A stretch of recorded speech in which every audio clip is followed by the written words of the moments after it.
Happy New Year, community. In fact, happy 2021. And if you're also happy about it being 2021, why don't you just let us know about it in the chat right now. Wherever you're joining us from, just put something in there and say, happy 2021. Well, while you're doing that, let me tell you something. I came across one of the craziest but true stories ever. A guy named Terry Wallace was driving his pickup truck down a country road in Stone County, Arkansas.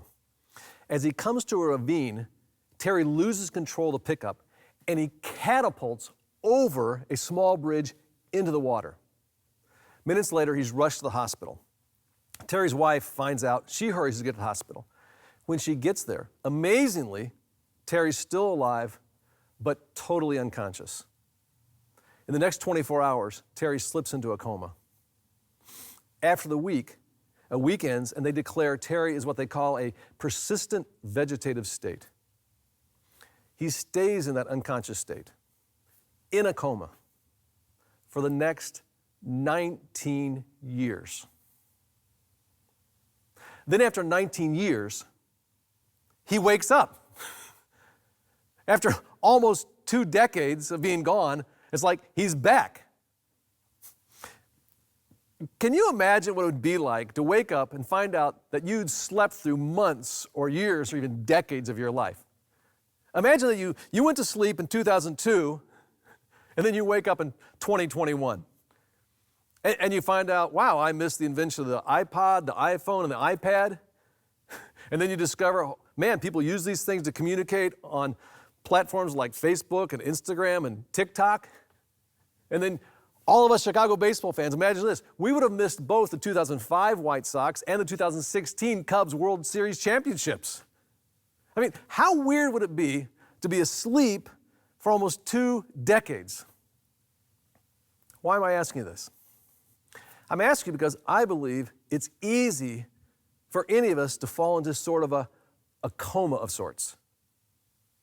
To actually get to the place where you're just kind of going through the motions. You know what I'm talking about? Like the same old. Days and weeks and months go by. Years pass by. Maybe even decades disappear. And it's like you've been sleepwalking through life. And suddenly you find yourself in this place where you're asking, how did I get this old? How did I get to be an adult? How did I turn 30 already? Or 50? Or 70? And you're asking, what have I really done? And am I really living? And see, for that very reason, because it's so easy, today we're starting a brand new series called Awaken. And as we begin a new year, we're going to ask God to awaken us so we don't sleep through a single day of our lives in 2021. And this series, it is designed to awaken you spiritually, to bring you back to life, to kind of snap you out of that comatose of every day. And to do that, what we're going to challenge you to do is we're going to challenge you to do something that maybe you've never done in hopes that you'll make a brand new connection with God. And see, a new connection is what happened to Terry Wallace in his story.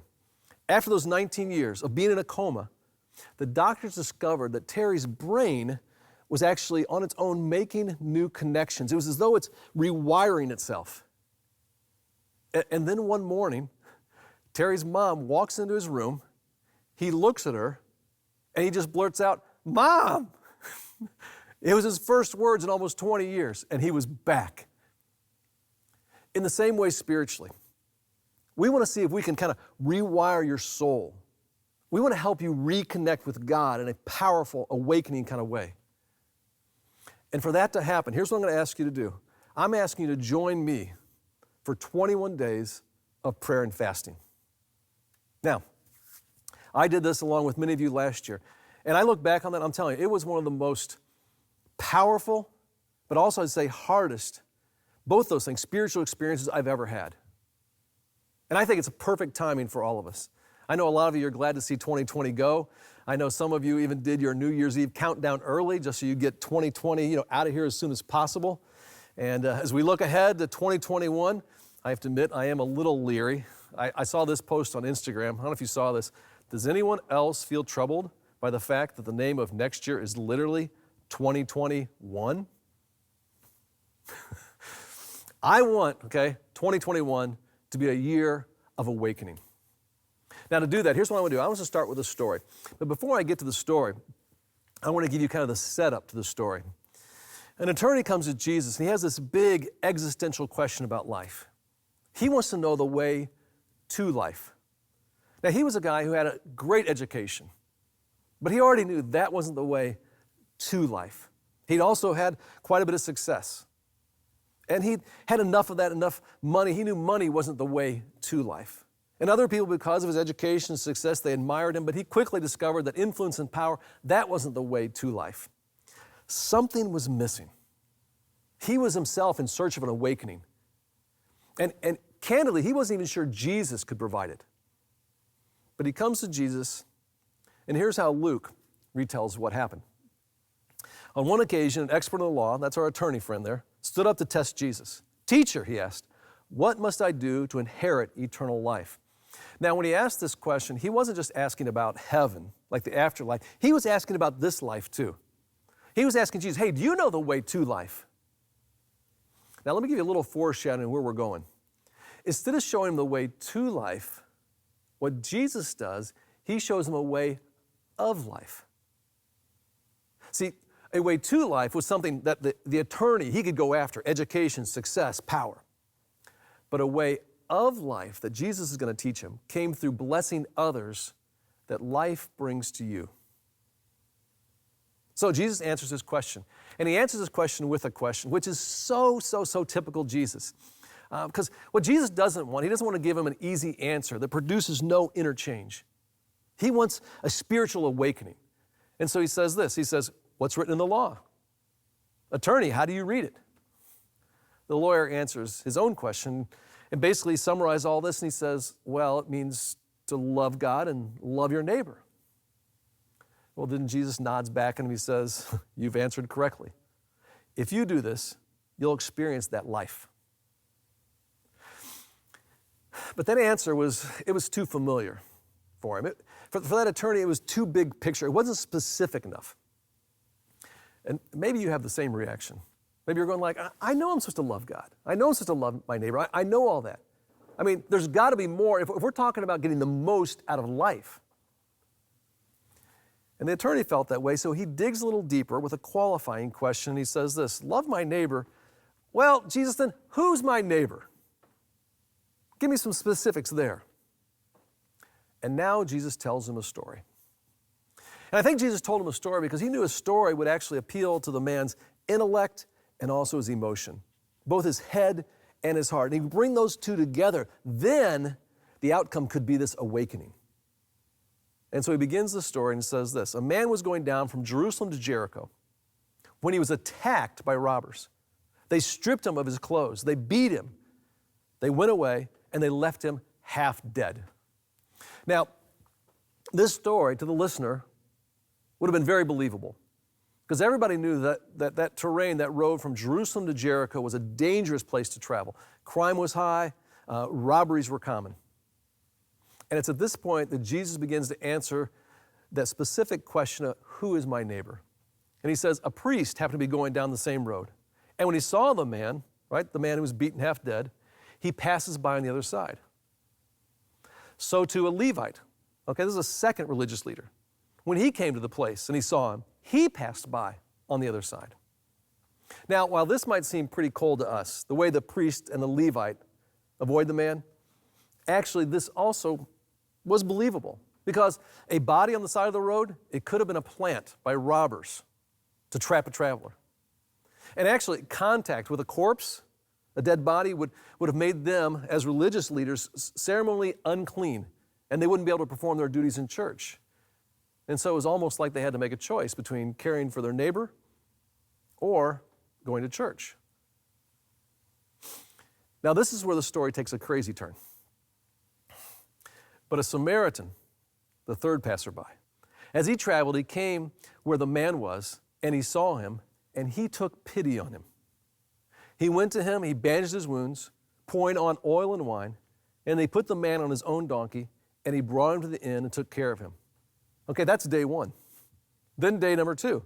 The next day, he took out 2 denarii and gave them to the innkeeper.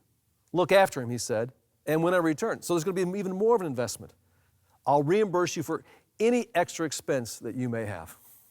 All right, this part of the story was stunning. Not only was the level of care and generosity shocking, but to the Jew listening to Jesus tell the story, that a Samaritan was that generous, that was even more shocking. You see, the Jews and the Samaritans, they had this profound level of hate for each other. Now, sometimes I've told this story and I'll kind of joke, yeah, it's kind of like Bears and Packer fans. But really, that's kind of trivializing it. Although I do hate the Packers. And I do hope they lose on Sunday and that the Bears crush them. But that doesn't really work here, okay? I was trying to think what would be a good comparison. It's more like the Hutus and the Tutsis in Rwanda. They hated each other because they came from different tribes. In fact, they hated each other so much during the Rwandan genocide in 94, 800,000 Tutsis were killed by the Hutus in just 100 days, mostly using machetes. Neighbors killed neighbors. Some Hutu husbands even killed their Tutsi wives. And I remember I was in Rwanda about 10 years after the genocide, and you'd see Tutsis walking in the street missing a limb, and you knew it was from those 100 days. Now, I tell you all that because if you can imagine then a Tutsi doing the most over-the-top, kind, generous thing you can possibly think of for a Hutu, now you understand what's going on here. Something else. Whenever this story gets told, something very interesting begins to happen. And I want to test that on you, okay? Who are you in the story? Who do you try to identify with? Which character do you recognize yourself in? Which of the characters? Now, if you said Good Samaritan, that's typical. Most of us do. And eventually, I want you to. But here's the deal. If we're going to awaken to what Jesus is telling us in this story, I think it's important that we start somewhere else. Instead of immediately jumping and imagining ourselves as the hero who's helping, what we need to do is we need to see ourselves as the one who's hurting. Because the truth is, we've all been there. That person on the side of the road, we've all been the one in need. I remember when we first started the church, Sue and I, we had no money. And I remember another couple in the church. Now, this guy had his own business. They sat down with us and helped us understand how to start saving and investing. And in fact, for a year, they actually gave us $50 a month to put into a savings account. $600 over the course of that year. They just gave to us so we could learn how to do this. We've all been desperate for someone to stop and help us. And it's important we identify with that man on the side of the road because the birthplace of empathy is identification. Let me say that again. I want that to sink in. The birthplace of empathy is identification. And see, once we recognize we've been the one in need, then how can we not awaken to the needs of our neighbors? And see, here's what happens. The awakening we've been talking about, the awakening begins when, here it is, we recognize the needs of the people God has placed around us. It's the brokenness that we've experienced. That ought to open our eyes to the brokenness of others around us, rather than numb us to it.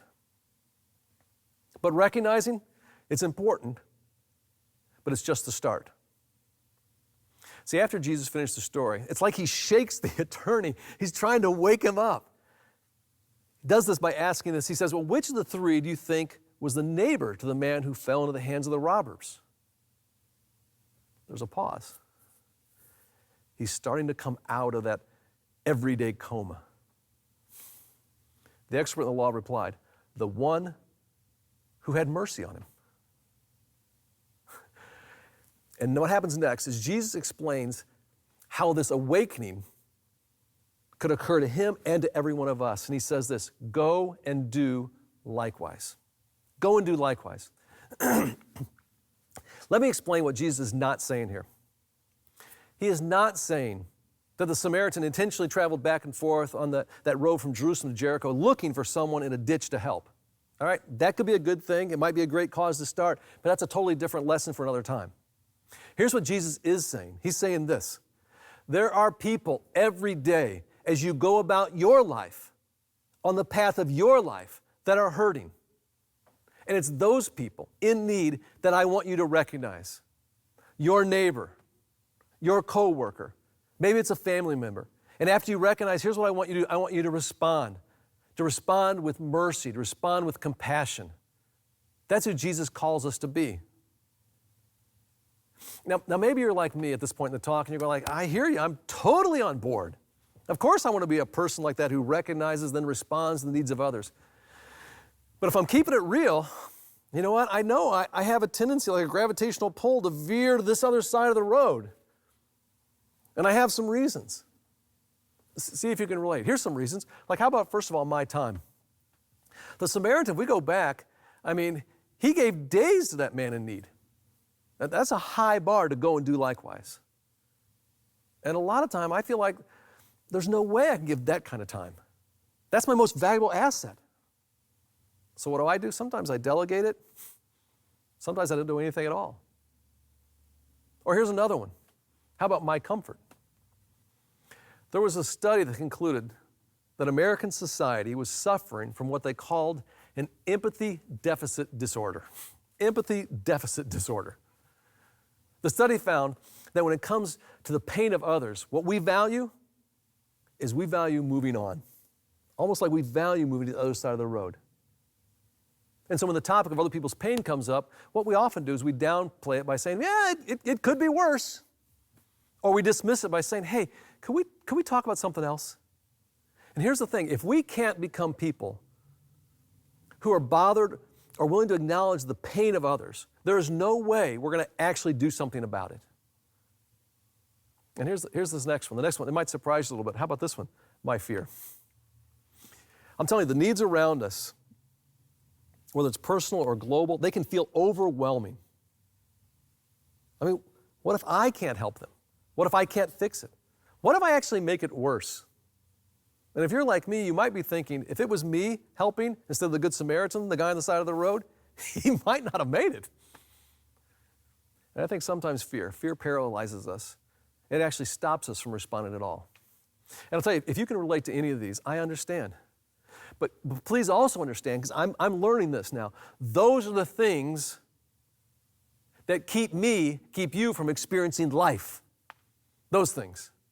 And what Jesus is inviting us to is to awaken to a new way of living. It's a way of life in which we consistently, what we do is we recognize the needs of the people around us, and then we respond with compassion. We recognize and respond, recognize and respond. See, this is how people see Jesus in me, and in you, and in us. This right here, this is at the heart of the mission of helping people find their way back to God. Maybe here we are at the beginning of the year, and it's just caused you again to wonder, what is the purpose of my life? What's the purpose of my life? The priest thought his purpose was going to the temple. But the Samaritan, he found his purpose on a business trip to Jericho. And his purpose was a man bleeding in the ditch. And as we start this new year, here's what I believe. I believe what God wants to do in you personally and us as a church is this right here. He wants to awaken us to people. Please think about this. Every single person you meet might be the answer to your question, what am I supposed to be doing with my life? What is my purpose? That coworker, that neighbor, that friend, that family member. Can you imagine what your life and what all of our lives, our church would look like if all of us began to pray, God, please help me to recognize the people you've put in my path and to respond to them with mercy like you've responded to me. See, I believe God's been at work to awaken us to people as a whole church over this last year. Let me remind you about some things that may have kind of washed past you.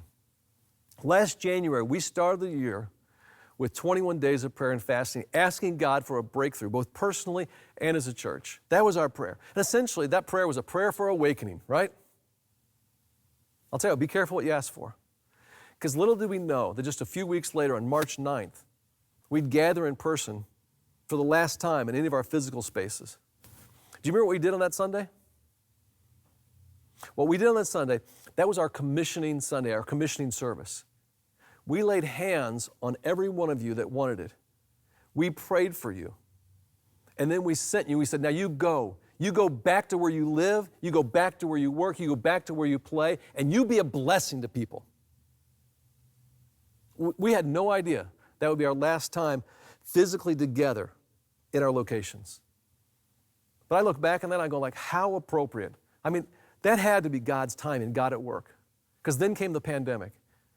And I don't think God caused this pandemic, but I do think God is trying to use this pandemic for a breakthrough in you, in me, in us, to awaken us to people.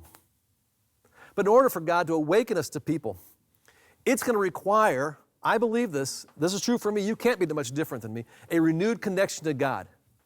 And here's the truth, over the next few days and the next weeks, you're not going to see anything different, and you're probably not going to do anything different if God doesn't do something different inside you. What you need is you need Him to awaken you. And that's where these 21 days of prayer and fasting come in. Starting on January 11th, I believe God wants to use it to awaken us to people like never before. There's just something powerful when we fast because we intentionally empty ourselves so that God can fill us up. We empty ourselves so God can fill us up. And that's why I'll be doing this 21 days of fasting. And there's several types of fasts you can choose from. In fact, I'll tell you what, just go right now to communitychristian.info. Lots of information there so everyone can join in this in some way. And you have this week to decide how you'll join us in this fast. And notice, I didn't say if you're going to join us in this fast. I said how.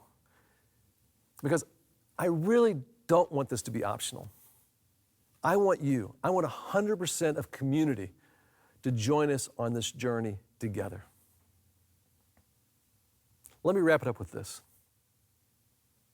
What we're going through together, this pandemic, is something that's going to be remembered for a lifetime. We're going to talk about 2020 and 2021 for the rest of our lives. And if God's good to you with your kids and your grandkids and your great-grandkids, you're going to talk about this. Let me ask you this. How do you want to be remembered during the pandemic? How do you want to look back on this and be remembered? I think there's a whole bunch of us. If we tell this story truthfully, the focal point of the pandemic for us was all about my security. Making sure I'm safe, making sure I'm sound, making sure I'm unharmed, that I'm okay. That was the focus on my security. And there is a big picture thing where we need to take safety into consideration for all of society, but that was our focus. I think there's also a whole bunch of us, if we tell the story truthfully at this point, the focal point of the pandemic was about my rights. They can't tell me not to do this. I mean, they can't make me do that. I have my rights. And those are important. So on the one hand, there's a lot of conversation about security. On the other hand, a lot of conversation declaring my rights. But here's what I think God is trying to tell us, and I think He's telling me this. Those are important. But I want your focus to be on your neighbor. Your neighbor. Earlier this summer, a big orange moving truck pulled into the house next door to ours. We got some new neighbors, Sue and I did. And I think what God wants me to remember, I guess, from this season, this pandemic, was that commissioning service last March, and then loving my new neighbors. That's what I want to be remembered most for during the pandemic. When they moved in, we went over and welcomed them, from a distance. They seemed like a great couple with a little boy and another one on the way. And since then, one of the things I've tried to make it a discipline to pray for them every day, my neighbors.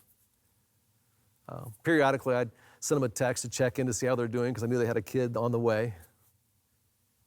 And when their new baby girl finally arrived, Sue cooked them a meal, and I took it over to them. And in some ways, I've been working on this talk for a while, so I've also been working this. I'm just trying to recognize and respond to the needs of my neighbors. How about you? For much of 2020, I think I had a storyline in my head, like this was a test of my leadership. How would I lead our church? That's what I'll be remembering. That was my focus. I don't think so. I believe God's trying to get me and get you and all of us to focus on our neighbors and awaken us to people.